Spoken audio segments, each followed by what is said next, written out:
ప్రేమ కలిగిన మా పరలోకపు తండ్రి, ಪ್ರೀತಿಯುಳ್ಳ ನಮ್ಮ ಪರಲೋಕದ ತಂದೆ, ఈ రాత్రి సమయమున మమ్మల్ని అందరినీ నీ పాద సన్నిధికి నడిపించినందుకు వందనాలు చెల్లిస్తున్నాను. ಈ ರಾತ್ರಿ ವೇಳೆ ಸಮಯದಲ್ಲಿ ನಾವು ನಿಮ್ಮ ಪಾದ ಸಮ್ಮುಖ ನಾವು ನಡೆಸಿದಕ್ಕಾಗಿ ವಂದನೆ ಸಲ್ಲಿಸ್ತೇವೆ. ఎక్కడ ఇద్దరు ముగ్గురు నీ నామమున కూడి ఉంటారో వారి మధ్య ఉంటారని వాగ్దానం చేశావు. ಎಲ್ಲಿ ಇಬ್ಬರು ಮುಗ್ಗರು ನನ್ನ ಹೆಸರಲ್ಲಿ ಕೂಡಿ ಬರ್ತಾರೋ ಅವ್ರ ಮಧ್ಯದಲ್ಲಿ ನಾನಿರ್ತೇನೆ ಅಂತ ವಾಗ್ದಾನ ಮಾಡಿದ್ದೀವಿ నీ ಸ್ವಾಮಿ. సన్నిధి ఈ రాత్రి మా మధ్యలో ఉన్నదని నమ్ముచున్నాను. ನಿನ್ನ ಸನ್ನಿಧಿಗಳು ನಮ್ಮ ಮಧ್ಯದಲ್ಲಿ ಇದೆ ಎಂಬುದಾಗಿ ನಂಬುತ್ತೇವೆ ಸ್ವಾಮಿ. దేవా, నీ వాక్యం చేత మా హృదయాలను వెలిగించండి. ದೇವರೇ, ನಿನ್ನ ವಾಕ್ಯದಿಂದ ನಮ್ಮ ಹೃದಯವನ್ನು ಬೆಳಗಿಸು. ఆత్మలను జీవింపజేయమని కోరుచున్నాను. ನಮ್ಮ ಆತ್ಮಗಳು ಜೀವನ ಹೊಂದಿಕೊಳ್ಳುವಂತೆ ಸಹಾಯ ಮಾಡು. నీ దాసులను బలముగా అభిషేకించి నీ మహిమ కొరకు వాడుకోమని, ನಿಮ್ಮ ದಾಸರನ್ನು ಬಲವಾಗಿ ಅಭಿಷೇಕಿಸಿ ನಿನ್ನ ಮಹಿಮೆಗಾಗಿ ಉಪಯೋಗಿಸು ಎಂಬುದಾಗಿ యేసు నామములో ప్రార్థిస్తున్నాను తండ్రి. ಯೇಸುವಿನ ನಾಮದಲ್ಲಿ ಪ್ರಾರ್ಥಿಸುತ್ತೇನೆ ತಂದೆ. ఆమేన్. ಆಮೆನ್. ఈ రాత్రి ఒక చిన్న అంశాన్ని మీతో పంచుకోవాలని ఆశిస్తా ఉన్నా. ಈ ರಾತ್ರಿ ಒಂದು ಸಣ್ಣ ವಿಷಯವನ್ನು ನಾನು ನಿಮ್ಮ ಜೊತೆ ಹಂಚಿಕೊಳ್ಳಕ್ಕೆ ಇಷ್ಟಪಡ್ತೇನೆ.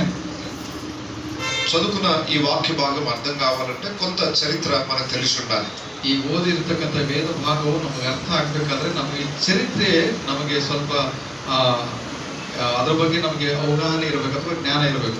ఈ భూమి మీద మొట్టమొదటిగా దేవుడు ఇజ్రాయేలు జనాంగాన్ని ప్రత్యేకపరుచుకున్నాడు. ಈ ಭೂಮಿ ಮೇಲೆ ಮೊಟ್ಟ ಮೊದಲನೇದಾಗಿ ಇಸ್ರಾಯೇಲ್ ಜನಾಂಗವನ್ನು ದೇವರು ಪ್ರತ್ಯೇಕಪಡಿಸಿಕೊಂಡಿದ್ದ. ఆ ఇజ్రాయేలు జనాంగము ద్వారా లోకానికి యెహోవా ఎవరో తెలియజేయాలనుకున్నాడు. ಈ ಇಸ್ರಾಯೇಲ್ ಜನಾಂಗದ ಮೂಲಕವಾಗಿ ಯೆಹೋವನು ಯಾರು ಎಂಬುದಾಗಿ ಪ್ರಕಟಪಡಿಸಿಕೊಳ್ಳೋದಕ್ಕಾಗಿ ಆತನು ಪ್ರತ್ಯೇಕಪಡಿಸುವ ప్రత్యేకంగా జీవించాలని దేవుడు వారిని కోరాడు.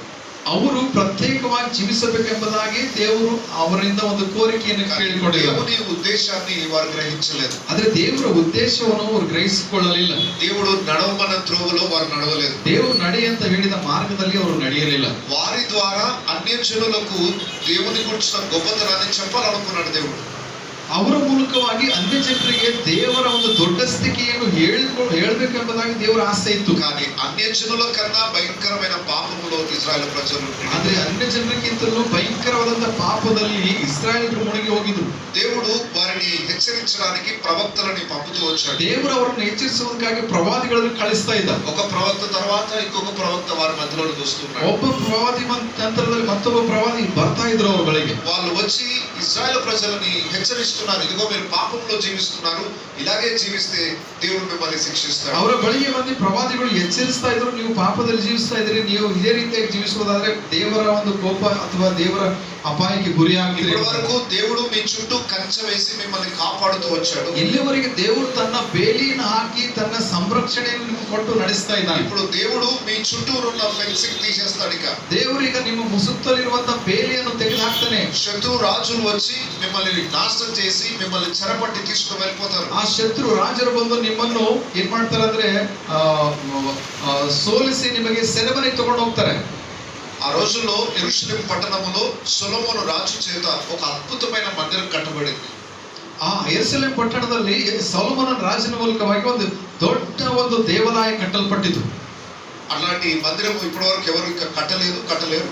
ಅಂತ ಒಂದು ಮಂದಿರ ಇಲ್ಲಿವರೆಗೂ ಯಾರು ಕಟ್ಟಲಿಲ್ಲ ಮತ್ತು ಕಟ್ಟುವುದು ಕೂಡ ಇಲ್ಲ. ప్రపంచవ్యాప్తంగా ఎన్నో కట్టడాలు ఉన్నాయి, కానీ సొలొమోను కట్టించిన దేవాలయంతో పోల్చదగిన కట్టడం ఏది లేదు. ಪ್ರಪಂಚದಲ್ಲಿ ಎಷ್ಟೋ ಕಟ್ಟಡಗಳು, ಗೋಡೆಗಳು, ಮನೆಗಳು ಇದೆ, ಆದ್ರೆ ಸೊಲೊಮೋನ್ ಕಟ್ಟಿದಂತ ಆ ಮಂದಿರಕ್ಕೂ ಅದಕ್ಕೆ ಹೋಲಿಸೋದಕ್ಕೆ ಯಾವುದು ಭೂಮಿ ಮೇಲೆ ಇಲ್ಲ. ఎందుకు అంటే అప్పటి వరకు అలాంటి జ్ఞానం కలిగిన వాళ్ళు ప్రపంచంలో లేరు, తర్వాత కూడా లేరని బైబిల్ చెప్తుంది. ಯಾಕಂತ ಹೇಳಿದ್ರೆ ಅಂತ ಜ್ಞಾನ ಉಳ್ಳಂತ ವ್ಯಕ್ತಿ ಹಿಂದೆ ಕೂಡ ಇರಲಿಲ್ಲ, ಮುಂದೆ ಕೂಡ ಇರುವುದಿಲ್ಲ ಅಂತ ಬೈಬಲ್ ವಾಕ್ಯ ಹೇಳ್ತದೆ. ಜ್ಞಾನముతో సొలొమోను కట్టించాడంటే అది ఎంత అద్భుతమైన ಅಂತ ಒಂದು ಜ್ಞಾನದಿಂದ ಸೊಲೊಮೋನನು ಆ ದೇವಾಲಯವನ್ನು ಕಟ್ಟಿಸಿದಾನಂದ್ರೆ ಎಷ್ಟು ಜ್ಞಾನದಿಂದ ತಿಳುವಳಿಕೆಯಿಂದ ಮಂದಿರವನ್ನು ಕಟ್ಟಿದ. జ్ఞానం ఒక్కటే కాదు, ఆ మందిరానికి ఖర్చు పెట్టడానికి చాలా కోట్ల రూపాయలు ఖర్చు అయిపోయింది ఆ రోజుల్లో. ಜ್ಞಾನ ಒಂದೇ ಮಾತ್ರ ಅಲ್ಲ, ಆ ದೇವರಾಯಿಗೆ ಅನೇಕ ಕೋಟ್ಯಾಂತರ ರೂಪಾಯಿ ಅದಕ್ಕೆ ವೆಚ್ಚ ಮಾಡಿದ್ದಾನೆ. చాలా ధనముతో కూడిన పని, చాలా మంది లేబర్ వర్క్ చేయాలి. ಅನೇಕ ಹಣದಿಂದ ಕೂಡಿರ್ತಕ್ಕಂಥ ಕೆಲಸ ಮತ್ತು ಅನೇಕ ಲೇಬರ್ಗಳಿಂದ ಕೂಡಿರ್ತಕ್ಕಂಥ ಕೆಲಸ ಅದು. దానికి కావలసిన బంగారము, ఇత్తడి, ప్రాణులు వివిధ దేశాల నుండి ఇంపోర్ట్ చేయించాడు ఆ రోజుల్లో.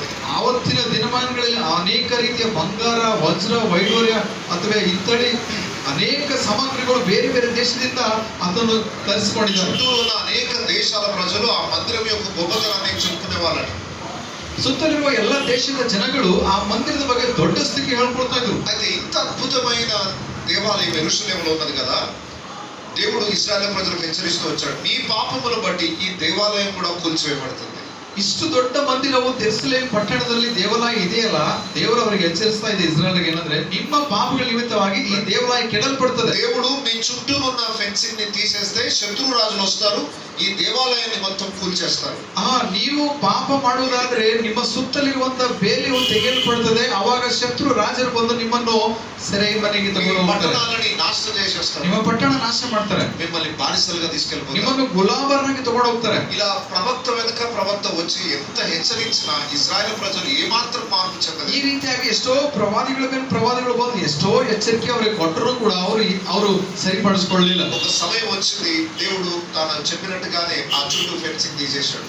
ಆ ಒಂದು ಸಮಯ ಬಂತು, ದೇವರು ಹೇಳಿದ ಹಾಗೆ ಆ ಒಂದು ಫೆನ್ಸಿಂಗ್ ಅಥವಾ ಆ ಒಂದು ಬೇಲಿಯನ್ನು ದೇವರು ತೆಗೆದಾಕಿದ. ఆ సమయంలో బబులోను రాజైన నెబుకద్నెజరు ప్రపంచాన్ని ఓడిస్తూ వస్తున్నాడు. ಬ್ಯಾಬಿಲೋನ್ ರಾಜನಾಗಿರುವಂತಹ ಆ ಒಂದು ನೆಬೂಕದ್ನೆಚ್ಚರನು ಪ್ರಪಂಚದ ಎಲ್ಲಾ ದೇಶಗಳನ್ನು ಸ್ವಾಧೀನ ಮಾಡಿಕೊಂಡು ಬರ್ತಾ ಇದ್ದ. అలాగే ఈ ఇశ్రాయేల్ దేశం మీద కూడా ఆయన దండెత్తి వచ్చి, ಅದೇ ರೀತಿಯಾಗಿ ಇಸ್ರಾಯೇಲ್ ದೇಶದಲ್ಲಿ ಕೂಡ ಆತನ ದಂಡಿನ ನಿಮಿತ್ತವಾಗಿ ಬಂದು దేవుడు ప్రవక్తల నోట పలికించినట్టుగానే యెరూషలేము దేవాలయాన్ని మొత్తం కూల్చేశాడు. ಆ ದೇವರು ಪ್ರವಾದಿಗಳ ಮೂಲಕವಾಗಿ ಹೇಳಿಸಲ್ಪಟ್ಟ ಹಾಗೆಯೇ ಯೆರೂಸಲೇಮ್ ಇರುವ ದೇವಾಲಯ ಎಲ್ಲ ಬೆಳೆಸಿದ್ದಾನೆ. యెరూషలేము పట్టణానికి చుట్టూ పెద్ద ప్రాకారం కూడా ఉంటుంది. ಯೆರೂಸಲೇಮ್ ಪಟ್ಟಣದಲ್ಲಿ ಸುತ್ತಲೂ ಒಂದು ಪೌಳೆ ಗೋಡೆ ಇತ್ತು, ದೊಡ್ಡದು.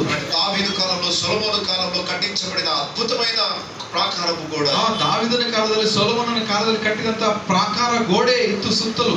ఇప్పుడు మీరు బీదర్ కోట కూడా చూడొచ్చు. ಈಗ ನೀವು ಬೀದರ್ ಕೋಟೆ ಗೋಡೆ ನೋಡ್ಬೋದು. ನೀವು అది చూసినప్పుడల్లా నాకు నెహెమ్యా గోడలు గుర్తొస్తాయి. ಅದು ನೋಡುವಾಗ ನೆಹೆಮ್ಯನ ಗೋಡೆ ಬರ್ತದೆ. మనం ఇంటికి కట్టుకునే కాంపౌండ్ వాల్ కాదు, ನಾವು ಮನೆಗೆ ಕಟ್ಕೊಳ್ಳೋ ಕಾಂಪೌಂಡ್ ವಾಲ್ ಅಲ್ಲ. ఆ కోట గోడ చూడండి, రౌండ్ ఎంత హైట్ లో కట్టారు ఆ రోజుల్లోనే. ಬೀದರ್ ಕೋಟೆ ಗೋಡೆ ನೋಡಿ ಆವತ್ತಿನ ದಿನಗಳ ಎಷ್ಟು ಹೈಟ್ ಆಗಿ ಎಷ್ಟು ಮಜಬೂತಾಗಿ ಕಟ್ಟಿದ್ದಾರೆ. ఇప్పటి కూడా అది ఆశ్చర్యంగా కలుగజేస్తుంది. ಇವತ್ತು ಕೂಡ ಅದು ಆಶ್ಚರ್ಯ ಅನಿಸ್ತದೆ. అంత పెద్ద ఎత్తులో, అంత పెద్ద రాళ్ళు అంత హైట్ కి ఎలా తీసుకెళ్లారు, అక్కడ ఎట్లా పెట్టించారు, అప్పుడు క్రేన్స్ లేవు. ಅಷ್ಟು ದೊಡ್ಡ ಕಲ್ಲುಗಳು ಅಷ್ಟು ಹೈಟ್ ಆಗಿ ಕಟ್ಟಿದ್ದಾರೆ ಅಂದ್ರೆ, ಅವಾಗಿನ ಯಾವಾಗ ಕ್ರೇನ್ಗಳು ಇರಲಿಲ್ಲ, ಹೆಂಗ್ ಅವರು ಎತ್ತಿರ್ಬೋದು. ఎందుకు అంత హైట్ లో ఇంత పెద్ద పెద్ద రాళ్లతో ఈ ప్రాకారం కూడా కట్టారు? ಇಷ್ಟು ದೊಡ್ಡ ದೊಡ್ಡ ಕಲ್ಲುಗಳಿಂದ ಆ ಪ್ರಾಕಾರ ಗೋಡೆಗಳು ಹೆಂಗ್ ಕಟ್ಟಿರ್ಬೋದು ಅವರು? శత్రువు లోపలికి రాకుండా ఉండడానికి. ಶತ್ರು ಒಳಗಡೆ ಬಾರದ అలా ಹಾಗೆ. యెరూషలేము పట్టణానికి చుట్టూ కూడా పెద్ద ప్రాకారం కూడా ఉండేది. ಹಾಗೆ ಯೆರೂಸಲೇಮ್ ಪಟ್ಟಣದ ಸುತ್ತಲೂ ಒಂದು ಪೌಳೆ ಗೋಡೆ ಇತ್ತು, ದೊಡ್ಡದು. శత్రువు వచ్చి ఆ గోడ కూడా మొత్తం కూల్చేశాడు. ಶತ್ರುಗಳು ಬಂದು ಆ ಪೌಳೆ ಗೋಡೆಯನ್ನು ಕೂಡ ಕೆಡವಿ గేట్స్ ఉంటే అవి కర్రలతో, బ్రాణుతో చేయబడిన అవన్నీ కాల్చేశాడు. ಆ ದೊಡ್ಡ ದೊಡ್ಡ ಗೇಟ್ಗಳು ಇದು, ಅವು ಕೂಡ ಸುಟ್ಟು ಹಾಕಿದ್ದಾರೆ. సో ఇలా పాడైపోయింది యెరూషలేము. ಹಂಗೆ ಹಾಳಾಗಿದೆ ಯೆರೂಸಲೇಮ್. ఇశ్రాయేలు ప్రజలు బబులోను దేశానికి చెరపట్టి బానిసలుగా తీసుకొని, ಇಸ್ರಾಯೇಲ್ ಜನರು ಬಬೆಲೋನ್ ದೇಶಕ್ಕೆ ಗುಲಾಮರಾಗಿ ತೆಗೆದುಕೊಂಡು ಹೋಗಿದ್ದಾರೆ. అయితే దేవుడు వారిని కనికరించి వాగ్దానం చేశాడు, 70 సంవత్సరాలు మీరు బానిసత్వంలో ఉంటారు, ఆ తర్వాత నేను మిమ్మల్ని మళ్ళా తీసుకొని వస్తాను. ದೇವರು ಅವರ ಮೇಲೆ ಕನಿಕರದಿಂದ ಒಂದು ಮಾತು ಹೇಳ್ತಾನೆ, ಅಂದ್ರೆ ನಿಮಗೆ ಮತ್ತೆ 70 ವರ್ಷದ ನಂತರದಲ್ಲಿ ಮತ್ತೆ ನಿಮ್ಮನ್ನು ಬಿಡುಗಡೆ ಮಾಡ್ತೀನಿ ಅಂತ ಹೇಳಿ. సో దేవుడు వాగ్దానం చేసినట్టుగానే ఇశ్రాయేలు ప్రజలకు మరలా దేవుడు కొంతమందిని యెరూషలేము పట్టణానికి ದೇವರು తీసుకొచ్చాడు. ವಾಗ್ದಾನ ಮಾಡಿದ ಹಾಗೆ ಇಸ್ರಾಯೇಲ್ ಜನರಲ್ಲಿ ಕೆಲವರಿಗೆ ಮತ್ತೆ ಯೆರೂಸಲೇಮ್ ಪಟ್ಟಣ ಕರ್ಕೊಂಡು ಬಂದಿದ್ದಾನೆ. సో 70 ವರ್ಷ ಆದ್ಮೇಲೆ ఎజ్రా, జెరుబ్బాబెలు, యెహోషువ అనే వ్యక్తుల యొక్క నాయకత్వంలో యెరూషలేము దేవాలయం మరలా రిపేర్ చేశారు. ಇಜ್ರಾ ಮತ್ತು ಜೆರುಬ್ಬಾಬೆಲ್ ಮತ್ತು ಯೆಹೋಶುವ ಅನ್ನುವಂತ ಈ ಮೂರು ವ್ಯಕ್ತಿಗಳ ಮೂಲಕವಾಗಿ ಯೆರೂಸಲೇಮಿನ ಒಂದು ಪೌಳೆ ಗೋಡೆಯನ್ನು, ದೇವಾಲಯವನ್ನು ಕಟ್ಟಿಸಿದ್ದಾನೆ. పడిపోయిన ఆ మందిరాన్ని మరలా తిరిగి రిపేర్ చేశారు. ಆ ಬಿದ್ದೋದಂತ ಆ ದೇವಾಲಯವನ್ನು ಮತ್ತೆ ಕಟ್ಟಿದ್ದಾರೆ ಅವರು. సొలొమోను కట్టినంత వైభవంగా కట్టలేకపోయారు, కానీ ಸೊಲೊಮನ್ ಕಟ್ಟಿದಂತ ವೈಭವದಿಂದ ಅವರು ಕಟ್ಟಲಿಲ್ಲ. ಆದ್ರೆ వారికి ఉన్న సామర్థ్యాన్ని బట్టి యెరూషలేము దేవాలయం మళ్ళా బాగు చేశారు. ಅವರಿಗೆ ಇರುವ ಸಾಮರ್ಥ್ಯ ನಿಮಿತ್ತವಾಗಿ ಎಷ್ಟು ಕಟ್ಟಬೇಕೋ ಅಷ್ಟು ಅವ್ರಿಗೆ ರೆಡಿ ಮಾಡಿ ಕಟ್ಟಿದ್ದಾರೆ. దేవాలయాన్ని బాగు చేశారు, కానీ చుట్టూ ఉన్న ప్రాకారపు గోడని వాళ్ళేం పట్టించుకోలేదు. ದೇವಾಲಯ ಕಟ್ಟಿದ್ದಾರೆ, ಆದ್ರೆ ಸುತ್ತ ಆ ಪೌಳೆ ಗೋಡೆ ಏನು ಅವರು ಲೆಕ್ಕಕ್ಕೆ ತಗೊಳ್ಳಿಲ್ಲ. కొన్ని సంవత్సరాలు అయిపోయాయి, ಕೆಲವೊಂದು ವರ್ಷಗಳು ಮುಗಿದಿದೆ. నెహెమ్యా ఇంకా ఆ పట్టణంలోని, ఆ రాజుల పట్టణంలోని బబులోను సామ్రాజ్యం దగ్గర ఉన్నాడు. ನೆಹೆಮ್ಯ ಆದ್ರೂ ಕೂಡ ಬ್ಯಾಬಿಲೋನ್ ದೇಶದಲ್ಲೇ ಆ ಒಂದು ರಾಜನ ಪಟ್ಟಣದಲ್ಲಿ ಇದ್ದಾನೆ. అప్పుడు పారసీక రాజులు పరిపాలన ಅವಾಗ చేస్తారు. ಪಾರಸಿಯ ರಾಜರ ಪರಿಪಾಲನೆ ಇತ್ತು. అక్కడ రాజు దగ్గర ఒక స్పెషల్ డ్యూటీ నెహెమ్యాది. ಆ ರಾಜನ ಬಳಿಯಲ್ಲಿ ಒಂದು ಪ್ರತ್ಯೇಕವಾದಂತ ಒಂದು ಡ್ಯೂಟಿ ಮಾಡ್ತಾ ಇದ್ದಾನೆ ಈ ನೆಹೆಮ್ಯನು. ఆయనకి యెరూషలేముకి రాలేదు అంత మునుపు. ಆತನು ಎಂದೂ ಯೆರೂಸಲೇಮಿಗೆ ಹೋಗಿ ಬರಲಿಲ್ಲ. అక్కడే పుట్టి పెరిగాడు. ಅಲ್ಲೇ ಹುಟ್ಟಿ ಬೆಳೆದ. ఆయనకి యెరూషలేం తెలియదు, వాళ్ళ పితరులకు అక్కడికి వచ్చేసారు, అక్కడే పుట్టి పెరిగాడు. ಯೆರೂಸಲೇಮ್ ಅಂದ್ರೆ ಗೊತ್ತಿಲ್ಲ ನೆಹೆಮ್ಯನಿಗೆ. ಆತನು ಅಲ್ಲೇ ಹುಟ್ಟಿ ಅಲ್ಲೇ ಬೆಳೆದು ದೊಡ್ಡವನಾಗಿದ್ದಾನೆ. సో ఆయన రాజు దగ్గర పాత్రను అందించే ఉద్యోగం. ಆ ರಾಜನ ಬಳಿಯಲ್ಲಿ ಪಾನದಾಯಕನಾಗಿದ್ದಾನೆ ಅವನು. పాత్రను అందించే ఉద్యోగం అంటే అర్థం ఏంటంటే రాజుగారు ఏమైనా తినాలన్నా తాగాలన్నా ఫస్ట్ ఈయన టేస్ట్ చేసి ఇవ్వాలి. ಪಾನದಾಯಕನ ಕೆಲಸ ಏನಿರ್ತದಲ್ಲ, ರಾಜನ ಏನಾದ್ರು ತಿನ್ಬೇಕು ಕುಡಿಬೇಕು ಅಂದ್ರೆ ಫಸ್ಟ್ ಈ ವ್ಯಕ್ತಿನೇ ತಿನ್ಬೇಕು, ಫಸ್ಟ್ ತಿಂದು ಇವನೇ ತಿಂದು. రాజుగారు భోజనం మీద ఎవరైనా శత్రువు విషం వేస్తే ఫస్ట్ ఈయన చచ్చిపోవాలి. ರಾಜನ ಆಹಾರದಲ್ಲಿ ಯಾರಾದರೂ ವಿಷ ಹಾಕಿದ್ರೆ ಮೊದಲು ಇವನು ಸಾಯ್ಬೇಕು, ಆಮೇಲೆ. సో ఇది చాలా బాధ్యతతో నమ్మకత్వంతో కూడిన ఉద్యోగం ఇది. ಬಹಳಷ್ಟು ಜವಾಬ್ದಾರಿಯಿಂದ ಕೂಡಿರ್ತಕ್ಕಂಥ ಕೆಲಸ ಇದು. సో అలాంటి రాజు దగ్గర ఒక ఉన్నతమైన ఉద్యోగాన్ని చేస్తున్నాడు. ಇಂಥ ರಾಜನಲ್ಲಿ ಒಂದು ಉದ್ಯೋಗವನ್ನು ಇವನು ಮಾಡ್ತಾ ಇದ್ದಾನೆ. సో నెహెమ్యా యొక్క పొజిషన్ ని చూస్తే రాజ ప్యాలెస్ లో ఉన్నాడు, రాజ భోజనం చేస్తున్నాడు, రాజు అనుభవించే సుఖాన్ని అతను అనుభవిస్తున్నాడు. ರಾಜನ್ ನೆಹೆಮೀಯನ ಒಂದು ಪೊಸಿಷನ್ ನೋಡುವಾಗ ರಾಜನ ಅರಮನೆಯಲ್ಲಿದ್ದಾನೆ, ರಾಜನ ತಿನ್ನುವ ಊಟ ತಿಂತಾ ಇದ್ದಾನೆ, ಪೌಳೆ ಗೋಡೆಗಳ ಮಧ್ಯದಲ್ಲಿ ಅವನು ಸುಖವಾಗಿ ಸಮಾಧಾನದಿಂದಿದ್ದಾನೆ. రాజుగారికి చేసిన భోజనం ఐటమ్స్ ఒకటి రెండు ఉండవు. ರಾಜನಿಗೆ ಬಡಿಸುವ ಊಟ ಒಂದೆರಡು ಐಟಮ್ಸ್ ಇರೋದಿಲ್ಲ, కనీసం 100 ఐటమ్స్ ఉంటాయి. ಸುಮಾರು 100 ಐಟಮ್ಸ್ಗಳು ಊಟ ಅವರಿಗೆ. ఒక్కొక్క టేస్ట్ చేస్తేనే కడుపు నిండిపోతుంది. ಒಂದೊಂದು ಟೇಸ್ಟ್ ಮಾಡೋದ್ರಲ್ಲಿ ಊಟ ಹೊಟ್ಟೆ ತುಂಬ. సో నెహెమ్యాకి ఏది కొదవలేదు అన్నమాట. ನೆಹೆಮೀಯನಿಗೆ ಏನು ಕಡಿಮೆನೇ ಇಲ್ಲ. అలాంటి మంచి ఆనందభరితమైన లగ్జరియస్ లైఫ్ జీవిస్తున్న టైంలో ಆನಂದಭರಿತವಾದಂತ ಒಂದು ಉತ್ತಮವಾದ ಜೀವನವನ್ನು ಜೀವಿಸುವಾಗ యెరూషలేము నుండి కొంతమంది సహోదరులు నెహెమ్యాను కలవడానికి వచ్చారు. ಯೆರೂಸಲೇಮಿನಿಂದ ನೆಹೆಮೀಯನಿಗೆ ಭೇಟಿ ಆಗೋದಕ್ಕೆ ಕೆಲವು ಸಹೋದರರು ಬಂದಿದ್ದಾರೆ. ఎవరైనా మన బంధువులు చాలా కాలం తర్వాత మళ్ళా మనం కలవగానే ఏం అడుగుతాం ఫస్ట్? ಯಾರಾದ್ರೂ ನಮ್ಮ ನೆಂಟರಾಗ್ಲಿ ಸಂಬಂಧಿಕರು ಬಹಳ ದಿನ ಮೇಲೆ ಭೇಟಿ ಆದ್ರೆ ಏನ್ ಕೇಳ್ತೇವೆ ಅವ್ರಿಗೆ ನಾವು? ಚೆನ್ನಾಗಿದ್ದೀರಾ?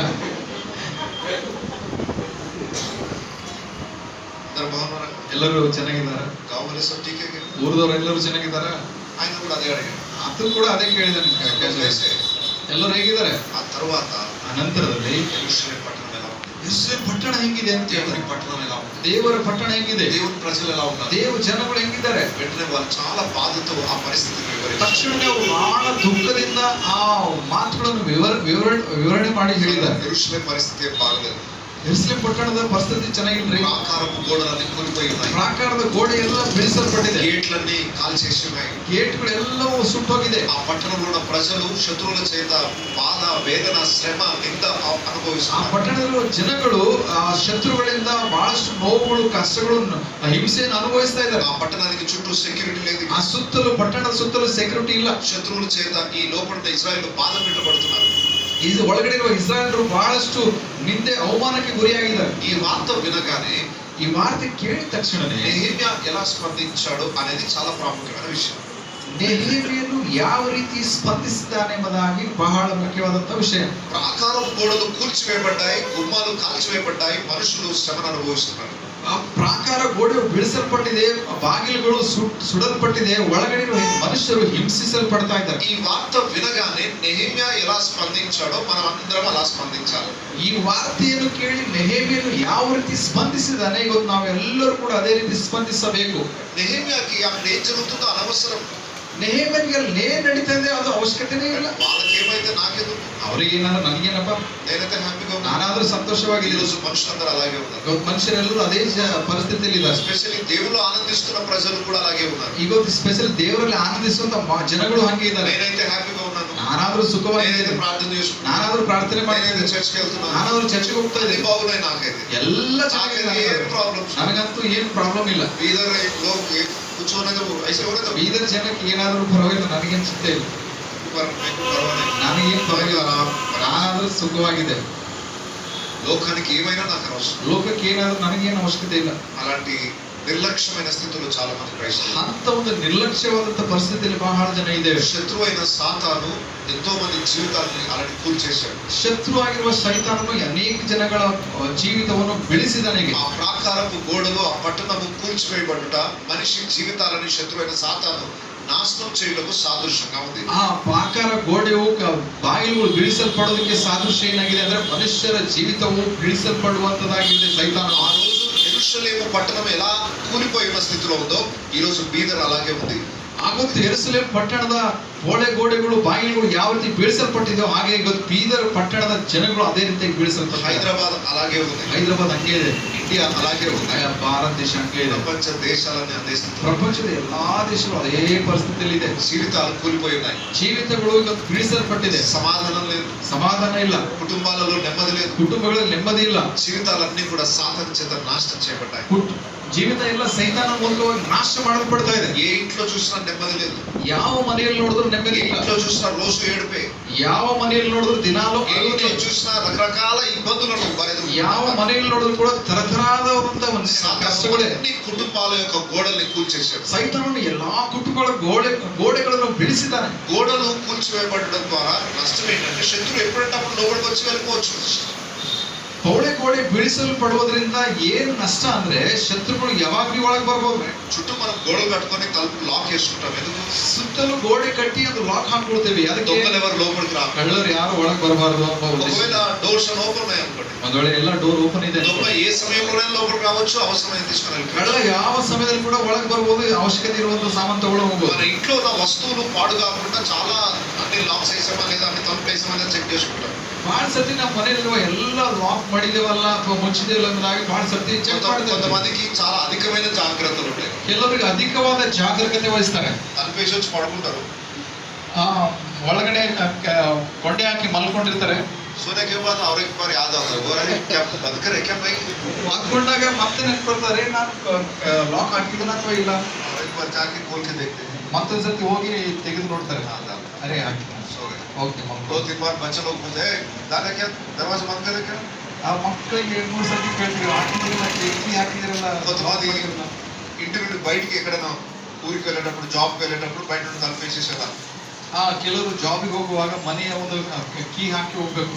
బయట కొంచెం దూరం వెళ్ళిన తర్వాత లాక్ వేసానా లేదా మళ్ళీ చెక్ చేసుకుంటాం. ರಾತ್ರಿ ಕೆಲವು ಸ್ವಲ್ಪ ದೂರ ಹೋದ್ಮೇಲೆ ಲಾಕ್ ಹಾಕಿದ್ರೆ ಮತ್ತೆ ಹೋಗಿ ಚೆಕ್ ಮಾಡ್ತಾರೆ. ఇంట్లో ఉన్న వస్తువుల కొరకు అంత జాగ్రత్తలు ఉంటాయి కదా, ಮನೆಯಲ್ಲಿರುವ ವಸ್ತುಗಳಿಗೆ ಅಷ್ಟು ಜಾಗರೂಕತೆಯನ್ನು ವಹಿಸ್ತೇವೆ ನಾವು. కానీ కుటుంబాల యొక్క క్షేమం కొరకు ఎవరు ఆలోచించారు. ಆದ್ರೆ ಕುಟುಂಬಗಳ ಕ್ಷೇಮ ಬಗ್ಗೆ ಯಾರು ಆಲೋಚಿಸುವುದಿಲ್ಲ. అన్ని కుటుంబాలలో ఉన్న ఫెన్సింగ్ ని సాతాను కూల్చేశాడు. ಎಲ್ಲ ಕುಟುಂಬದಲ್ಲಿ ಎಲ್ಲಾ ಫೆನ್ಸಿಂಗ್ ಸೈತಾನನು ಅವಾಗಲೇ ಬೀಳಿಸಿದಾನೆ. ఎన్నో కుటుంబాలు పతనమైపోయి ఉన్నాయి. ಎಷ್ಟೋ ಕುಟುಂಬಗಳು ಬೀಳಿಸಲ್ಪಟ್ಟಿದೆ. వారందరూ ఇలాంటి సాతాను యొక్క బతకాలు ఉంటాయి. ಅವರೆಲ್ಲರೂ విశ్వాసిగా మనం ఏం చేయాలి. ಸೈತಾನನ ಬಂಧನದಲ್ಲಿ ಅವರೆಲ್ಲರೂ ಇದ್ರೆ ವಿಶ್ವಾಸಿಯಾಗಿರುವ ನಾವು ಏನ್ ಮಾಡ್ಬೇಕು. ఆ వార్త విన్నప్పుడు మనం ఎలా స్పందించాలి. ಆ ವಾರ್ತೆ ಕೇಳಿದ ತಕ್ಷಣ ನಾವು ಯಾವ ರೀತಿ మన మీద ಸ್ಪಂದಿಸಬೇಕು. ఏమైనా బాధ్యత ఉందా. ನಮ್ಮ ಮೇಲೆ ಏನಾದ್ರೂ ಜವಾಬ್ದಾರಿ ಇದೆಯಾ. నెహెమ్యా ఏం చేశాడు మనం అది చేద్దాం. ನೆಹೆಮ್ಯನು ಏನ್ ಮಾಡಿದ್ರೆ ಅದು ನಾವು ಮಾಡೋಣ.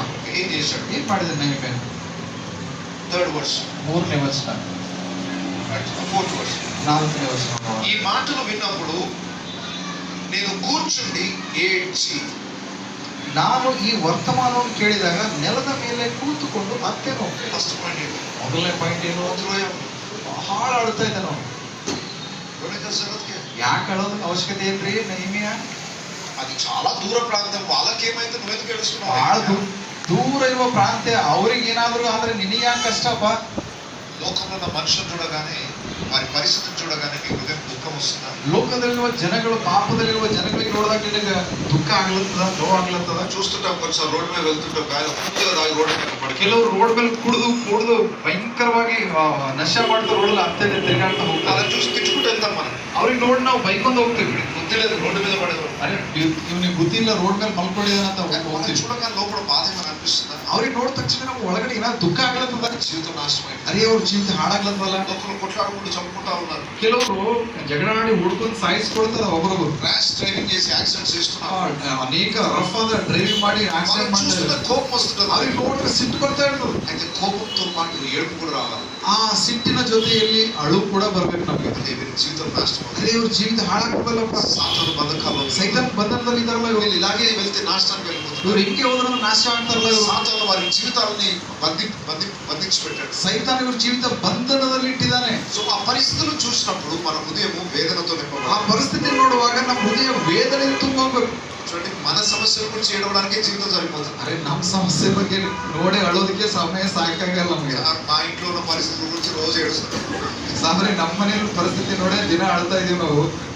నేను చెప్తున్నా, బయట ఉన్న పరిస్థితుల గురించి ఏడవండి, మీ ఇంట్లో ఉన్న పరిస్థితులు సెట్ అయిపోతుంది. ನಾನು ನಿಮ್ಗೆ ಒಂದು ಮಾತು ಹೇಳ್ತೀನಿ ಏನಂದ್ರೆ, ಹೊರಗಡೆ ಇರುವಂತ ಜನಗಳ ಪರಿಸ್ಥಿತಿ ನೋಡ್ರಿ ಅಳ್ರಿ, ನಿಮ್ ಪರಿಸ್ಥಿತಿ ಸೀದಾ ಆಗ್ತದೆ, ಸರಿ ಆಗ್ತದೆ. అద్భుతమైన ఫార్ములా ఇది.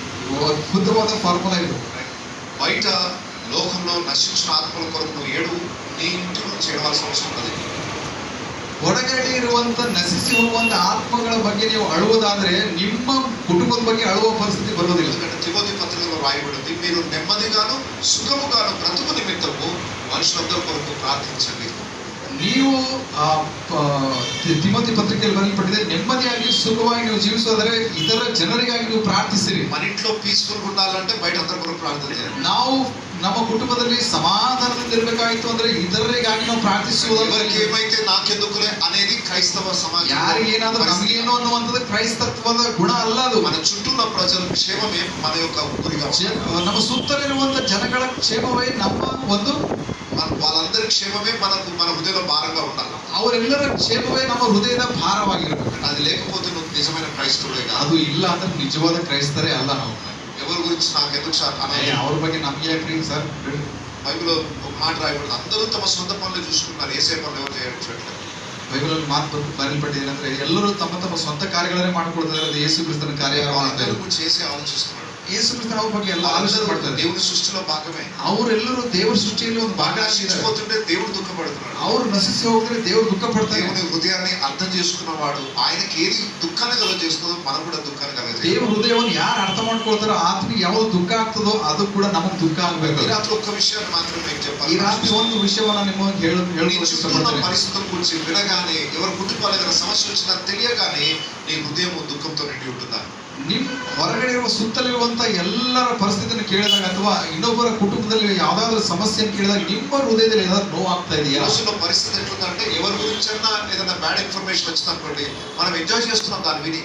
ಯಾರ ವಿಷಯದಲ್ಲಿ ಒಂದು ತಪ್ಪಾದಂತ ಅಥವಾ ಕಷ್ಟಕರವಾದಂತ ವಿಷಯವನ್ನು ನಾವು ಕೇಳಿದಾಗ, ಬೇರೆ ಕುಟುಂಬದ ಕಷ್ಟಕರವಾದ ವಿಷಯವನ್ನು ಕೇಳಿದಾಗ ನಾವು ಎಂಜಾಯ್ ಮಾಡ್ತಾ ಇದೀವಿ, ಸಂತೋಷ ಪಡ್ತಾ ఓ ಇದೀವಿ. ఆయన పాపం చేసి పడిపోయాడట, వావ్. ಓ ಪಾಪ ಮಾಡಿ ಬಿದ್ದೋಗಿದಾನೆ ಅಂತ. ఓ ఆ చర్చ్ కూలిపోయిందట, ఓ ఆ పాస్టర్ పడిపోయాడట, ಆ ಚರ್ಚ್ ಬಿದ್ದೋಗಿದಂತ, ಅವ್ನ ಪಾಸ್ಟರ್ ಬಿದ್ದೋಗಿದಾನಂತ ఖుషి అయిపోతున్నాం. ನಾವು ಖುಷಿ ಪಡ್ತಾ ಇದ್ದೇವೆ. ఆ వార్త వినగానే మన హృదయంలో బాధ కలగాలి. ಆ ವಾರ್ತೆ ಕೇಳಿದ ತಕ್ಷಣ ನಮ್ಮ ಹೃದಯದಲ್ಲಿ ದುಃಖ ಆಗುತ್ತೆ. దేవుని బిడ్డలు ఎందుకు దేవుని దూరం అయిపోయారు? ದೇವರ ಮಕ್ಕಳು ಯಾಕೆ ದೇವರಿಗೆ ದೂರ మరి ಆಗಿದಾರೋ? మొన్నటి వరకు చర్చ్కి వచ్చే వాళ్ళు ఈ రోజు దేవునికి దూరమై ఎందుకు పాపం ಇಷ್ಟು ದಿನ ಅವ್ರು ಚರ್ಚಿಗೆ ಬರ್ತಿದ್ರೆ ಯಾಕೆ ದೇವರಿಗೆ ದೂರ ಆಗಿದಾರೋ? ఆ వార్త వినగానే మన హృదయంలో బాధ కలగాలి, కానీ ఎంజాయ్ చేయదు. మనం ಆ ವಾರ್ತೆಯನ್ನು ಕೇಳಿದ ತಕ್ಷಣ ನಮ್ಮ ಹೃದಯದಲ್ಲಿ ನೋವಾಗಬೇಕಾದ್ರೆ ನಾವು ಎಂಜಾಯ್ ಮಾಡ್ತಾ ఇంకో ಇದ್ದೀವಿ. విషయం చెప్తున్నాను, వాళ్ళు మన చర్చ్ మెంబర్స్ కాకపోవచ్చు, ప్రపంచంలో ఏ చర్చ్ మెంబర్స్ అయినా దేవుని ప్రజలే. ಇನ್ನೊಂದು ವಿಷಯ ಹೇಳ್ತೀನಿ ನಿಮಗೆ, ಅವ್ರು ನಮ್ಮ ಚರ್ಚ್ ಮೆಂಬರ್ ಆಗಿರ್ಬೋದು, ಆಗದೇ ಇರ್ಬೋದು, ಅವರು ಬೇರೆ ಎಲ್ಲರೂ ದೇವ್ರ ಮಕ್ಕಳೇ. वो चर्च लोग ऐसे रहते साहब, हमारा चर्च में ऐसा नहीं है. ಅವ್ರ ಚರ್ಚಲ್ಲಿ ಹಂಗಿರ್ತಾರೆ ಸರ್, ನಮ್ಮ ಚರ್ಚಲ್ಲಿ ಹಂಗಿಲ್ಲ. ನಾವು विघ्नेश्वर ಹಂಗೆಂದು वो भी ಅನ್ಕೊಳ್ಬಾರ್ದು. परमेश्वर का है. ಅವರು ದೇವ್ರ ಮಕ್ಕಳೇ, ಅವರು ದೇವ್ರ ಚರ್ಚೆ. చర్చెస్ అన్ని దేవునివే. ಪ್ರಪಂಚದಲ್ಲಿರುವ ಎಲ್ಲಾ ಚರ್ಚ್ಗಳು ದೇವ್ರದೇ. మనం ఉట్టి సేవకులం అంటే దాసులం, పని కేవలం తోటలో ನಾವು- పనివారం. ಕೇವಲ ನಾವು ದಾಸರು, ಕೆಲಸದವರಾಗಿದ್ದೀವಿ ಅಷ್ಟೇ. ದೇವರು అన్ని చర్చెస్ కి ఓనర్ ఆయనే. ಎಲ್ಲ ಚರ್ಚಿನ ಓನರ್ ಯೇಸು ಸ್ವಾಮಿ. అన్ని ఒకరివే. ಎಲ್ಲ ಚರ್ಚ್ಗಳು ಯೇಸು ಸ್ವಾಮಿ. ఆయన తోటలో పనివారం. ನಾವು ಆತನ ತೋಟದಲ್ಲಿ ఏ తోటలో ప్రాబ్లం వచ్చినా యజమానికి నష్టం కలుగుతుంది. ಯಾವ ತೋಟದಲ್ಲಿ ಕಷ್ಟ ಆದರೂ ಕೂಡ ಯಜಮಾನನಿಗೆ ನಷ್ಟ ಆಗ್ತದೆ. సో ఎవరికి జీవితాలలో నష్టం జరిగినా మనకు అది మన నష్టంగా భావించగలిగినప్పుడే మనం భారంగా దేవుని దగ్గర ಯಾರ ಕುಟುಂಬದಲ್ಲಿ ಕೂಡ ನಷ್ಟ ಆಗೋದು ನಮ್ಮ ನಷ್ಟ ಅಂತ ತಿಳ್ಕೊಳ್ಳುವಾಗಲೇ ನಾವು ದೇವರ ಮಕ್ಕಳಾಗ್ತೀವಿ. సో ఈ రోజు దయచేసి మీ చుట్టూ ఉన్న వాళ్ళని చూసినప్పుడల్లా మీ హృదయం భారంతో ఉంటుందా లేదా? ನಿಮ್ಮ ಸುತ್ತಲಿರುವಂತ ಜನಗಳನ್ನು ನೋಡಿ ನಿಮ್ಮ ಹೃದಯ ಭಾರದಿಂದ ಕೂಡಿದೆಯಾ ಅಥವಾ ಇಲ್ಲ? కొంతమందేమో ఇతరుల పడిపోయిన స్థితిని గురించి విని ఎంజాయ్ చేస్తుంటే, కొందరేమో ఆ పడిపోయిన స్థితిని గురించి వెళ్ళి అందరికి ప్రచారం చేస్తుంటారు. ಕೆಲವರು ಬಿದ್ದಂತ ವ್ಯಕ್ತಿಗಳನ್ನ ನೋಡಿ ಎಂಜಾಯ್ ಮಾಡ್ತಾ ಇದ್ರೆ, ಕೆಲವರು ಏನ್ ಮಾಡ್ತಾರೆ, ಆ ಬಿದ್ದಂತ ವ್ಯಕ್ತಿಗಳ ವಾರ್ತೆಯನ್ನು ಇನ್ನೊಬ್ಬರಿಗೆ ಹೇಳೋದ್ರಲ್ಲಿ ಸಂತೋಷ ಪಡ್ತಾರೆ. విల్సన్ కి మరి మనం ವಿಲ್ಸನ್ ಬಗ್ಗೆ ನಿಮ್ಗೆ ಗೊತ್ತಿದೆಯಾ? देखने में कितना शरीफ बच्चे जैसे दिखता है, ನೋಡುವಾಗ ಎಷ್ಟು ಸೇರಿಪ್ ಇದ್ದಾನೆ मालूम है इसके बारे में? ಗೊತ್ತದ ಅವ್ರ ಬಗ್ಗೆ? అని ఆయన సరే పడిపోయాడు. ఆయనను గురించి బాధపడాలి కానీ వెళ్ళిపోయి నేను మోసెస్ని పిలిచి ఇమాన్యుయల్ని పిలిచి, అరే దేకో కైసో ಅವ್ರ ನೋಡಿ ನಾವು ದುಃಖ ಪಡ್ಬೇಕು ಹೊರತು ಅವ್ರ ಬಗ್ಗೆ ಹೋಗಿ ಇಮ್ಯಾನ್ಯುಯಲ್ ಅವರಿಗೆ, ಮೋಸೆಸ್ ಅವರಿಗೆ ಹೇಳೋದಿಲ್ಲ. మనం సువార్త చెప్పమంటే చెప్పం కానీ ఈ దుర్వార్తలు చెప్పమంటే వద్దన్నా చెప్తాం. ಸುವಾರ್ತೆ ಹೇಳ್ರಿ ಅಂತ ಹೇಳೋದಿಲ್ಲ, ಆದ್ರೆ ದುರ್ವಾರ್ತೆ ಹೇಳ್ರಿ ಅಂದ್ರೆ ನಾವು ಇಮಿಡಿಯೇಟ್ ಆಗಿ ಇನ್ನೊಬ್ರಿಗೆ ಹೇಳ್ತೀವಿ. ఎవరికైనా కలిస్తే సువార్త చెప్పాలన్న ఆరాటం రావాలి. ಯಾರಿಗಾದ್ರೂ ಕಲ್ತ್ರೆ ಸುವಾರ್ತೆ ಹೇಳ್ಬೇಕನ್ನೋ ಒಂದು ಹಂಬಲ ಉಂಟಾಗುತ್ತೆ. ఆయన పడిపోయాడు, వాళ్ళు ఇట్లా చేశారు, ఓ పాస్టర్ ऐसे किए, वो चर्च में ऐसा हुए, इन लोग घर में ऐसा हुआ, इनके पूरा प्रचार करने का जरूरत है. ಅವ್ನು ಹಿಂಗ್ ಮಾಡಿದ್ರು, ಹಿಂಗ್ ಮಾಡಿದ್ರು, ಆ ಪಾಸ್ ಹಿಂಗ್ ಮಾಡಿದ್ರು, ಅವ್ರ ಮನೇಲಿ ಹಿಂಗಾಯ್ತು, ಈ ವಾರ್ತೆಗಳು ಹೇಳ್ತಾ ಹೋಗ್ತಾ ಇದ್ದೀವಿ. దేవుడు ఆ పని కొరకు పిలవలేదు. ದೇವ್ರು ಆ ಕೆಲಸಕ್ಕಾಗಿ ನಮ್ಗೆ ಕರೀಲಿಲ್ಲ. ఎవరి జీవితంలో ఆయన గోడలు కూలిపోయేది తెలిసాయి. ಯಾರ ಜೀವಿತದಲ್ಲಾದ್ರೂ ಗೋಡೆ ಬಿದ್ದೋಗಿದೆ ಅಂತ ಗೊತ್ತಾಯ್ತು ಅನ್ಕೊಳ್ರಿ, సాతాను ఎప్పుడంటే వచ్చి వాళ్ళ ఇంట్లో ఉన్న దోచుకొని వెళ్ళిపోతాడు. ಸೈತಾನ್ ಯಾವಾಗ ಬಂದು ಅವ್ರ ಮನೆಯಿಂದ ಎಲ್ಲ ದೋಚ್ಕೊಂಡು ಹೋಗ್ತಾನ ಎಂಬ ಭಯ ಇರ್ಬೇಕು. ఇంటికి మళ్ళా ఫెన్సింగ్ వేయబడాలి, ಮನೆಗೆ ಮತ್ತೆ ಗೋಡೆ ಕಟ್ಬೇಕನ್ನುವಂತ ಭಾರ ಇರ್ಬೇಕು ನಮ್ಗೆ. అది నేనేం చేయాలి అన్న ಅದರಲ್ಲಿ ನಾ ಏನ್ ಮಾಡ್ಬೇಕು ಅನ್ನುವ ಒಂದು ಆಸೆ లోపల ఆ భారం కలిగితేనే మన స్టెప్ తీసుకోవాలి. ಒಳಗಡೆ ಆ ಭಾರ ಉಂಟಾದ್ರೆ ಏನಾದ್ರೂ ತೀರ್ಮಾನ ತಗೊಳಕ್ ಆಗ್ತದೆ ನಮ್ಮಿಂದ. కొన్నిసార్లు మాకెందుకులే ಅಂತ దాటేసి వెళ్ళిపోతుంది. ಕೆಲವೊಂದ್ ಸರ್ತಿ ನಮ್ಗೆ ಯಾಕ್ರಿ ಇದು ಬೇಕಾಗಿಲ್ಲ ನಮ್ಗೆ ಅಂತ ದಾಟಿ ಹೋಗ್ತಾ ಇರ್ತೀವಿ. కానీ దాటి వెళ్ళిపోవడం చాలా పెద్ద నష్టం. ದಾಟಿ ಹೋಗೋದ್ರಿಂದ ಬಹಳ ನಷ್ಟ ಆಗ್ತದ್ರಿ. ఉదాహరణ చెప్పు, ಉದಾಹರಣೆ ಹೇಳ್ತೀನಿ. మేము హైదరాబాద్కి వెళ్తున్నాం, మీటింగ్ అయిపోయాం. ಬೀದರ್ ಮೀಟಿಂಗ್ ಆಗಿ ನಾವು ಹೈದರಾಬಾದ್ಗೆ ಹೋಗ್ತಾ ಇದ್ವಿ. హైదరాబాద్ సిటీకి ఎంటర్ అయిన తర్వాత అక్కడ చాలా గుంపు కూడా ఉన్నారు, చాలా మనుషులందరూ అక్కడే గ్యాదర్ అయి ఉన్నారు. ಹೈದರಾಬಾದ್ ಎಂಟರ್ ಆಗುವಾಗಲೇ ಅಲ್ಲಿ ದೊಡ್ಡ ದೊಡ್ಡ ಗುಂಪು ಜನ ಸೇರ್ತಾ ಇದ್ರು. ఏమైంది అని చూస్తే ఏదో యాక్సిడెంట్ ఒకేసారి. ಏನಾಗಿದೆ ಅಂತ ನೋಡುವಾಗ ಆಕ್ಸಿಡೆಂಟ್ ಆಗಿದೆ ಅಂತ ಹೇಳಿದ್ರು. ఈ మధ్య అందరు ర్యాష్ గా నడిపిస్తున్నారు, రైస్ అయిపోతాయి. ಈ ಮಧ್ಯದಾಗ ಎಲ್ಲರೂ ರಫ್ ಆಗಿ ನಡೆಸ್ತಿದ್ದಾರೆ, ಹಂಗೆ ಆಗ್ತದೆ ಅಂತ ಅನ್ಕೊಂಡು అదే తిట్టుకుంటూ మేము కూడా సైడ్ నుండి వెళ్ళిపోయారు. ನಾವು ಬೈಕ್ ಸೈಡ್ ಆಗಿ ಹೋಗ್ತಾ ಇದ್ವಿ. మనకెందుకు లెక్చర్ ఉంటారు, ಅರೆ ನಮ್ಗೆ ಯಾಕಪ್ಪ ಹೋಗ್ಬಿಡು ಅಂತ. వెళ్ళిపోయిన తర్వాత నెక్స్ట్ డే తెలిసింది, ಹೋದ್ಮೇಲೆ ಮರುದಿನ ಗೊತ್ತಾಗಿದೆ ఆయన మా చర్చ్ మెంబర్. ಅರೆ ಅವ್ರು ನಮ್ಮ ಚರ್ಚ್ ಮೆಂಬರ್ ಅಂತ. పొద్దున్న అన్ని దెబ్బలు బ్యాండేజ్ చేసుకోవచ్చు, ಬೆಳಗ್ಗೆ ಎಲ್ಲ ಅವ್ರು ಬ್ಯಾಂಡೇಜ್ ಹಾಕೊಂಡು ಹಾಕೊಂಡ್ ಬಂದಿದ್ದಾರೆ. ಏನಾಯ್ತು? ಆಕ್ಸಿಡೆಂಟ್ ಆಗಿದೆ, చచ్చిపోయాను అనుకున్నా నేను. ಸತ್ತೋಗಿದೆ ಅಂತ ಅನ್ಕೊಂಡೆ ನಾನು. అక్కడ ఉన్న వేరే వాళ్ళు ఎవరు వాళ్ళు తీసుకొచ్చి కారు వాళ్ళు తీసుకెళ్ళి హాస్పిటల్. ಅಲ್ಲಿರೋರು ಬೇರೆ ಯಾರೋ ಅವರು ಕಾರಲ್ಲಿ ಹಾಕೊಂಡು ನಮಗೆ ಹಾಸ್ಪಿಟಲ್ ತಗೊಂಡೋಗಿದ್ದಾರೆ. దేవుడు ఎక్కువ చూపించాడు, ದೇವರಿಗೆ ಕೃಪೆ ತೋರಿಸಿದ್ದಾರೆ. మొత్తం అన్కాన్షియస్ అయిపోయాడు, ಅನ್ಕಾನ್ಸ್ ಆಗಿ ಬಿದ್ದಿದ್ದಾನೆ. అక్కడున్న వాళ్ళు ఎవరో తీసుకెళ్ళి హాస్పిటల్ తీసుకెళ్ళి. ಅಲ್ಲಿರೋರು ಯಾರೋ ತಗೊಂಡು ಹಾಸ್ಪಿಟಲ್ ಕರ್ಕೊಂಡೋಗಿದ್ದಾರೆ. నాకు అనిపించింది, అదే మేము చూసాం ఆ సంఘటన, కానీ మనవాడే అనుకోలేదు. ನಮ್ಗೆ ಅನಿಸ್ತೇನೆ ಅಂದ್ರೆ ನಾವು ಕೂಡ ಸಂಘಟನೆ ನೋಡಿದ್ರೆ ನಮ್ಮವರೇ ಅಂತ ಅನ್ಕೊಳ್ಳಿಲ್ಲ. ಅರೆ ನಮ್ಗೆ ಯಾಕ ಅಂತೇಳಿ ನಾವು ಹೋಗಿದ್ವು. ಆತ್ಮೀಯ ಹಮಾರ ಆತ್ಮೀಯ ಜब ಮಾಲೂಮ್ ಹೋತಾ, ಈ ಮನುಷ್ಯ ನಮ್ಮ ಮನುಷ್ಯ ಅಂತ ನಮ್ಗೆ ಯಾವಾಗ ಗೊತ್ತಾಗ್ತದಲ್ಲ ಅಲಗ್ ರೈತಾ, ಅವಾಗ ಬದಲಾಗ್ತದೆ. ಸಿಚುವೇಶನ್ ಅಲಗಾಗ್ತದೆ. నాకెందుకులే అని వెళ్ళాం. ನಮ್ಗೆ ಯಾಕ್ರಿ ಅಂತ ಹೋಗೋದಿಲ್ಲ. అరే వాళ్ళ నా సంఘస్థులు నా బిడ్డలు ನಮ್ಮ ಮಕ್ಕಳು ನಮ್ಮ ಸಭೆಯವರು ಅಂತ ಅನ್ಕೊಳ್ಳಿ పరిగెత్తుకుంటూ వెళ్ళి ఏదైనా చేస్తాం, ಓಡ್ತಾ ಹೋಗಿ ಏನಾದ್ರು ಮಾಡ್ತೀವಿ ನಾವು. ఎప్పుడైతే వీళ్ళందరూ నా ప్రజలు నా దేవుని ప్రజలు అని మనం గ్రహిస్తాం, ಯಾವಾಗಾದ್ರೆ ಇವ್ರು ನನ್ನ ಪ್ರಜೆಗಳು ದೇವ್ರ ಮಕ್ಕಳು ಅಂತ ಯಾವಾಗ ಅನ್ಕೋತೇವೆ ಇವರೆಲ್ಲ వాళ్ళ ప్రాబ్లమే నీ ప్రాబ్లం అయింది. ಅವರ ಪ್ರಾಬ್ಲಮ್ಗಳಿಗೆ ನಮ್ಮ ಪ್ರಾಬ್ಲಮ್. నెహెమ్యా ఏడ్చి అని మాట. ನೆಹೆಮ್ಯನು ಅಳುತ್ತಾ ಅಂತ ಬರೆಯಲ್ಪಟ್ಟಿದೆ. రెండవది ఏడ్చిన తర్వాత ఏం చేయాలి మరి? ಹತ್ತು ಮೇಲೆ ಏನ್ ಮಾಡ್ಬೇಕು ಈಗ? కొన్ని దినములు దుఃఖముతో ఉపవాసం ఉండి. 4th verse, 4ನೇ ವಚನ. ನಾನು ಈ ವಾರ್ತೆಯನ್ನು ಕೇಳಿದಾಗ ನೆಲದ ಮೇಲೆ ಕೂತುಕೊಂಡು ಅತ್ತೆನು ಕೆಲವು ದಿವಸಗಳವರೆಗೂ ಸೂಪಿಸುತ್ತಾ ಉಪವಾಸವಾಗಿದ್ದು. ఏం చేశాడట? ಏನ್ ಮಾಡಿದಾನೆ? కొన్ని దినములు దుఃఖముతో ఉపవాసం, ಕೆಲವು ದಿನಗಳವರೆಗೂ ದುಃಖದಿಂದ ಉಪವಾಸ ఆకాశమందున్న దేవునికి విజ్ఞాపన చేసి. ಆಕಾಶದಲ್ಲಿರುವಂತ ದೇವರಿಗೆ ವಿಜ್ಞಾಪನೆ ಮಾಡಿದ. రాత్రి ఒక్క పాయింట్ నేర్చుకున్నా చాలు. ಈ ರಾತ್ರಿ ಒಂದು ಪಾಯಿಂಟ್ ಕಲ್ತ್ರೆ हम क्या कर सकते हैं साहब लोग के बारे में? ನಾವೇನ್ ಮಾಡ್ಬೋದು ಸರ್ ಜನಗಳ ಬಗ್ಗೆ? दुनिया पूरा खराब हो गए, लोग क्या कर सकते ಎಲ್ಲ ಹಾಳಾಗಿದೆ, ನಾವೇನ್ ಮಾಡಕ್ ಆಗ್ತದ್ರಿ ನಮ್ಮಿಂದ? నేనేం చేయగలుగుతాను? ನಾ ಏನ್ ಮಾಡಕ್ ಆಗ್ತದೆ? నెహెమ్యా చేసిన పని చేయొచ్చు. ನೆಹೆಮ್ಯನು ಮಾಡಿದ ಕೆಲಸ ನಾವು ಮಾಡ್ಬೋದು. ఆ వార్త వినగానే ಆ ವಾರ್ತೆ ಕೇಳಿದ ತಕ್ಷಣ కూర్చుండి ఏడ్చి ಕೂತ್ಕೊಂಡು ಅತ್ತು కొన్ని రోజుల వరకు ఉపవాసం ఉండి ಕೆಲವು ದಿನಗಳವರೆಗೂ ಉಪವಾಸವಿದ್ದು ఆకాశమందున్న దేవునికి విజ్ఞాపన చేసి. ಆಕಾಶದಲ್ಲಿರುವ ದೇವರಿಗೆ ವಿಜ್ಞಾಪನೆ ಮಾಡಿದವು. ఆ పని ఎంతమంది చేయగలరు? ಆ ಕೆಲಸ ಎಷ್ಟು ಜನ ಮಾಡಬಲ್ಲಿರಿ? इसके लिए कुछ पैसे का जरूरत है, ಇದಕ್ಕೆ ಏನಾದ್ರೂ ಹಣದ ಅವಶ್ಯಕತೆ ಇದೆಯಾ? इसके लिए पढ़ाई का जरूरत है, ಇದಕ್ಕೆ ಏನಾದ್ರೂ ಓದೋದಕ್ಕೆ इसके ಅವಶ್ಯಕತೆ, लिए टैलेंट का जरूरत है, ಟ್ಯಾಲೆಂಟ್ ಅವಶ್ಯಕತೆ ಇದೆಯಾ? कुछ भी नहीं चाहिए. ಏನು ಬೇಕಾಗಿಲ್ಲ. सिर्फ बोझ चाहिए, बर्डन चाहिए. ಇಲ್ಲಿ ಕೇವಲ ಭಾರ ಬೇಕು ಅಷ್ಟೇ. ఒక రోజు ఉపవాసం దేవా ఆ కుటుంబంలో ఈ సమస్య ಇದೆ, ಒಂದು ದಿನ ಉಪವಾಸವಿದ್ದು ದೇವರೇ ಆ ಕುಟುಂಬದಲ್ಲಿ ಸಮಸ್ಯೆ ಇದೆ, వాళ్ళ కోసం నేను విజ్ఞాపన చేస్తాను. ಅವರಿಗಾಗಿ ನಾವು ವಿಜ್ಞಾಪನೆ ಮಾಡ್ತೀವಿ. దేవా ఈ ఫ్యామిలీలో ఈ ప్రాబ్లం ఉంది, ಈ ಕುಟುಂಬದಲ್ಲಿ ಈ ಸಮಸ್ಯೆ ಇದೆ, ఆ ఫ్యామిలీలో గోడలు కూలిపోయాయి, ಆ ಕುಟುಂಬದಲ್ಲಿ ಗೋಡೆ ಬೀಳಿಸಲ್ಪಟ್ಟಿದೆ, భార్యాభర్తల మధ్య సమాధానం, ಆ ಕುಟುಂಬದಲ್ಲಿ ಗಂಡ ಹೆಂಡತಿ ಮಧ್ಯೆ ಸಮಾಧಾನ ಇಲ್ಲ, వారి పిల్లలు ఇబ్బంది పడుతున్నారు, ಆ ಕುಟುಂಬದಲ್ಲಿ ಮಕ್ಕಳು ఆ కుటుంబం అనారోగ్యంతో, ಆ ಕುಟುಂಬದಲ್ಲಿ ಅನಾರೋಗ್ಯದಿಂದ ఆ ಬಾಧೆ కుటుంబం ಪಡ್ತಾರೆ, సాతాను శక్తితో ಆ బాధపడుతున్నారు. ಕುಟುಂಬದ ಸೈತಾನ ಶಕ್ತಿ ಬಾಧೆ ಪಡ್ತಾ ಇದ್ದಾರೆ. ఒక రోజు ఉపవాసం ఉండి ಒಂದು ದಿನ ಉಪವಾಸವಿದ್ದು వారి కొరకు ప్రార్థించాలి. ಅವರಿಗಾಗಿ ಪ್ರಾರ್ಥಿಸುವುದು అది నెహెమ్యా చేస్తాను. ಅದು ಅದು ನೆಹೆಮೀಯ ಮಾಡಿದ ಕೆಲಸ. ఈరోజు మనం ఆ పని చేయగలం. ಇವತ್ತು ನಾವು ಆ ಕೆಲಸ ಮಾಡಬಹುದು. ఎంతో మంది జీవితాలు బాగుపడతాయి. ಎಷ್ಟೋ ಜನರ ಜೀವಿತ ಸರಿಯಾಗಿದೆ. గవర్నమెంట్ ఆఫీసర్ కాకపోవచ్చు, ನಾವೇನ್ ಗವರ್ಮೆಂಟ್ ಆಫೀಸರ್ ಆಗಿರ್ಬೋದು, డిపార్ట్మెంట్ కాకపోవచ్చు, అంటే ఈ ప్రజలకు సేవ చేసే హై పోస్ట్ ఏం లేకపోవచ్చు. మనం ಜನಗಳಿಗೆ ಸೇವೆ ಮಾಡೋದಕ್ಕೆ ಹೈ ಪೋಸ್ಟ್ ಅಲ್ಲಿ ನಾವು ಇಲ್ಲದೆ ಇರ್ಬೋದೇನೋ. మీరు అనుకుంటారు వాళ్ళకంటే గొప్ప పని మనం చేయొచ్చు. ಅವ್ರಿಗಿಂತ ದೊಡ್ಡ ಕೆಲಸ ನಾವು ಮಾಡಬಹುದು. గవర్నమెంట్ ఆఫీసర్స్ చేయలేని పని, ಗವರ್ಮೆಂಟ್ ಆಫೀಸರ್ ಮಾಡದೇ ಇರೋ ಕೆಲಸ, ఎవరు చేయలేని పని, ಈ ಲೋಕದ ಅಧಿಕಾರಿ ಯಾರು సమాజాన్ని ಮಾಡಲಾರದ బాగు ಕೆಲಸ, చేయగలిగే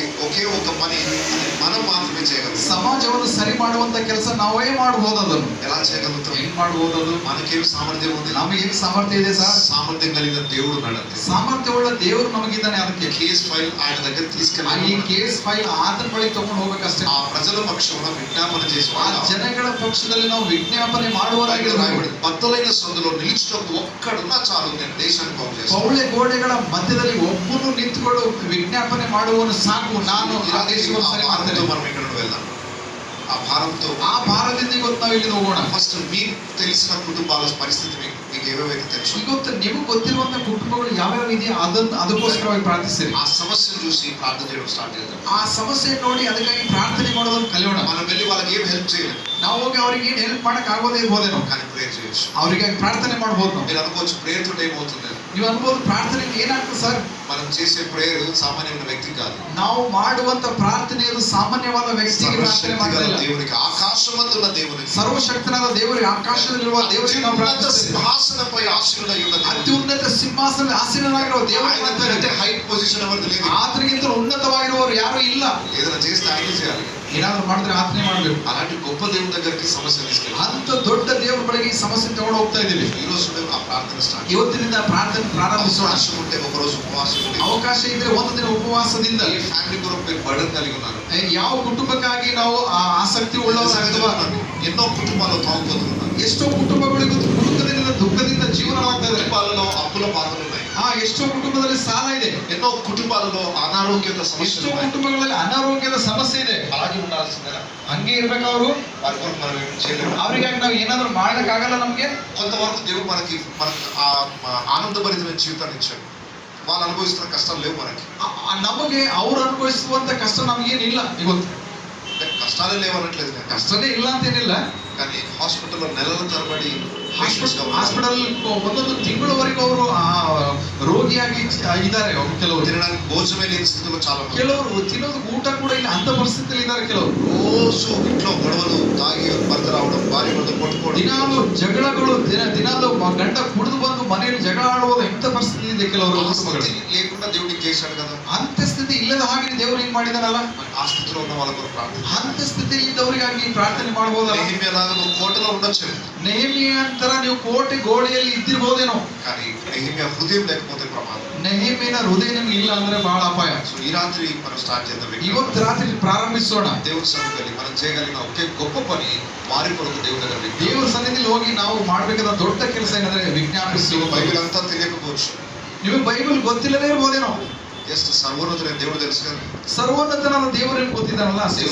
దేవా ఈ ఫ్యామిలీ కొరకు ప్రార్థన, ದೇವರೇ ಈ ಕುಟುಂಬಕ್ಕಾಗಿ ನಾ ಪ್ರಾರ್ಥಿಸ್ತಾ ಇದ್ದೇನೆ ಅಂತ ದೇವರಿಗೆ ವಿಜ್ಞಾಪನೆ ಮಾಡ. సమస్య తీసేయడం, ದೇವರೇ ಅವರಿಗಿರುವ ಸಮಸ್ಯೆಯಿಂದ ಬಿಡಿಸು. వారి హృదయాన్ని తగ్గుతుంది, ಅವ್ರ ಹೃದಯ ನಿನ್ನ ಕಡೆ ತಿರುಗಲ್ಪಡಲಿ. శాంతిని, నీ సమాధానాన్ని వారికి ఇవ్వనాయి. ನಿನ್ನ ಶಾಂತಿ ಸಮಾಧಾನ ಅವರಿಗೆ ಕೊಡು. ఈ రోజు నా ప్రార్థన సాగి ಇವತ್ತಿನಿಂದ ಈ ಪ್ರಾರ್ಥನೆಯನ್ನು ಪ್ರಾರಂಭಿಸೋಣ. మీరు ప్రేర్ చేసుకుంటారు. ಡೈಲಿ ನಿಮ್ಮ ಮನೆಯಲ್ಲಿ ಯಾವಾಗಲೂ ಪ್ರಾರ್ಥನೆ ಮಾಡ್ತಿರಲ್ಲ, ಕುಟುಂಬ ಪ್ರಾರ್ಥನೆ, వ్యక్తిగత ప్రార్థన చేస్తాం, ವೈಯಕ್ತಿಕ ಪ್ರಾರ್ಥನೆ ಮಾಡ್ತಿರಲ್ಲ. ఈ రోజు కొంచెం బర్డన్తో, భారంతో ప్రార్థన. ಇವತ್ತಿನಿಂದ ಕೆಲವು ಭಾರದಿಂದ, ಆಸಕ್ತಿಯಿಂದ ಪ್ರಾರ್ಥನೆ ಮಾಡಿ. పర్టికులర్ గా ఒక ఫ్యామిలీని ప్రేయర్ పాయింట్స్ లాగా తీసుకొని వాళ్ళ కోసం ಪರ್ಟಿಕ್ಯುಲರ್ ಆಗಿ ಒಂದೊಂದು ಫ್ಯಾಮಿಲಿಯಾಗಿ ತೆಗೆದುಕೊಂಡು ಅವರಿಗಾಗಿ ಪ್ರತ್ಯೇಕವಾದ ಪ್ರಾರ್ಥನೆ ಮಾಡೋಣ. నేమ్ రాసి ప్రేయర్ స్టార్ట్ చేయండి. ಅವರ ಹೆಸರುಗಳನ್ನು ಬರೆದು ಪ್ರಾರ್ಥನೆ ಮಾಡೋದು ಪ್ರಾರಂಭಿಸಿ. అనారోగ్యమా, ఆర్థిక ఇబ్బందుల, ఫ్యామిలీ ప్రాబ్లమ్, అది ఏదో ఆ ప్రేయర్ పాయింట్ రాయి. ಏನು ಆರೋಗ್ಯದ ಇಲ್ಲ ಅಥವಾ ಅನಾರೋಗ್ಯನ ಅಥವಾ ಸಾಲದ ಸಮಸ್ಯೆ, ಕುಟುಂಬ ಏನ್ ಸಮಸ್ಯೆ ಇದೆ ಅದನ್ನು ಬರೆದು ಪ್ರಾರ್ಥಿಸು. ఈ వీక్ అంతా ప్రేయర్ చేయండి. నెక్స్ట్ సండేకి ఏదైనా రిజల్ట్స్ వస్తే వచ్చి టెస్ట్ ಮಾಡಿ. ಈ ವಾರವೆಲ್ಲ ಪ್ರಾರ್ಥನೆ ಮಾಡ್ರಿ. ಮುಂದಿನ ವಾರ ಏನಾದ್ರು ರಿಸಲ್ಟ್ ಬಂದ್ರೆ ಬಂದು ಹೇಳ್ರಿ. దేవుడు తప్పకుండా కార్యం ದೇವರು ತಪ್ಪದೇ ಕಾರ್ಯ ಮಾಡ್ತಾನೆ. మన పని మనం చేద్దాం, దేవుడు చేస్తామని దేవుడు. ನಮ್ಮ ಕೆಲಸ ನಾವು ಮಾಡೋದು, ದೇವ್ರ ಕೆಲಸ ದೇವ್ರು ಮಾಡ್ತಾನೆ. అందరం తలలు ಎಲ್ಲರೂ ಕಣ್ಣುಗಳು ಮುಚ್ಚಿಕೊಳ್ಳೋಣ.